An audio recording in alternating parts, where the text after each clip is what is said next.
అశోక్ గారు మిమ్మల్ని అక్కడ చూస్తున్నాం.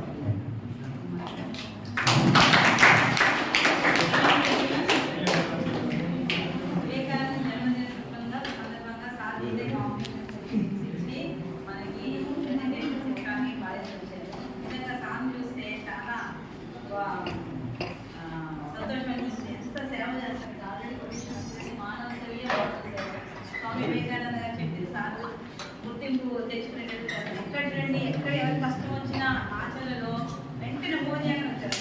మన పరిస్థితి ఇంటి పరిస్థితి ఎన్నోసార్లు ఫోన్ చేస్తే మిగిలినా సరే వస్తానమ్మా అని కరెక్ట్గా మన కాలేజ్కి వస్తారు. అదేవిధంగా ఇక్కడ లోకల్లో పూర్ పీపుల్కి ఎంత హెల్ప్ చేస్తారంటే సారు మధ్యాహ్నం మీరు ఉంటారు తెలుసో తెలియదు చాలా మంది కానీ భోజనం వండించి పేదలందరికీ పంచిపెడతారు. ఈ రోజున అందరికీ స్వార్థం ఎక్కడ చూసినా తప్పడిగా సార్ మానవ సేవ చేయాలి. అంతగా సేవ చేస్తారు. ఎవరైనా ఎవ్వరు లేని వాడు అనాథ చనిపోతే వెళ్ళి అంత మంచి వ్యక్తి మన కాలేజీకి వచ్చి మనకు హెల్ప్ చేస్తున్నారు. నిజంగా సార్ చాలా నేర్చుకోవాలి. ఓపిక, ఓర్పు, సహనం. అందరికి చూస్తే అసలు చనిపోయిన వాళ్ళకి ఎక్కడ